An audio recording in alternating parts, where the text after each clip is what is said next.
the mainstream media fawned over President Joe Biden's every move on Wednesday, offering a stark contrast from the way the press reacted to his predecessor. Everything from Biden's rhetoric to his marriage was complimented throughout Inauguration Day. "What a great love story between Jill Biden and Joe Biden," MSNBC host Joy Reid said at one point. "It's a wonderful story, and we haven't had a love story in the White House in 4 years." ABC News' Byron Pitts called Biden Papa-in-Chief, while MSNBC's Brian Williams declared the country was back in under new management. Reid also said that old America had lost the 2020 election and hoped new America wins the war. "God bless Joe Biden. This is a truly deeply religious man with incredible compassion. And he's got a great partner in Kamala Harris," Reid added.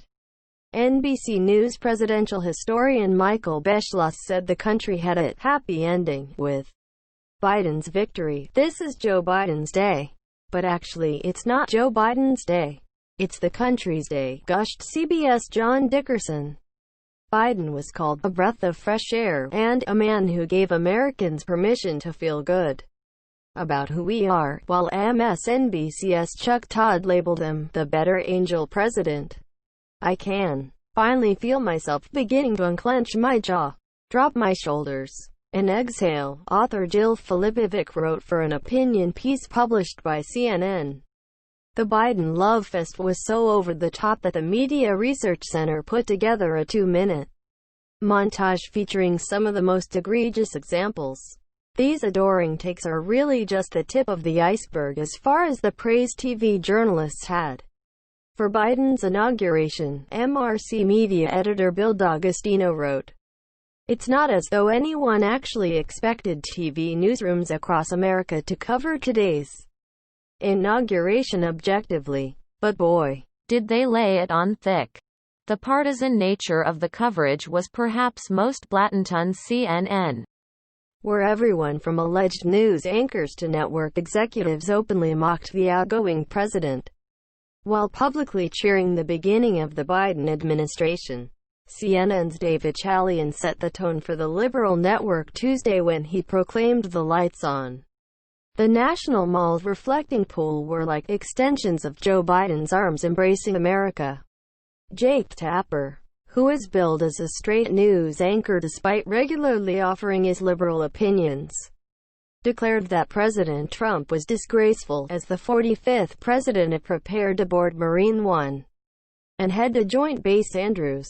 Tapper's colleague Wolf Blitzer even mocked the size of the crowd waiting for Trump as pathetic, while Dana Bash claimed he looked small. After Trump spoke, Tapper called the address an embarrassment, while Blitzer described the remarks as repulsive. When Biden was sworn in hours later, CNN personalities had a much different reaction, with the Blitzer calling the 46th president's remarks an address like no other, and Tapper saluting the new president's determination and passion. CNN celebrated Biden for much of the day, taking jabs at Trump in the process. Biden's inauguration speech was applauded by critics on both sides of the aisle, as it seemed like everyone with access to social media tweeted, "Democracy has prevailed," after it was uttered by the 46th president.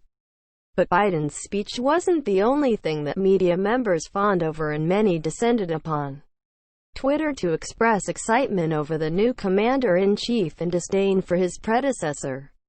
Not all of the praise was reserved for the new president.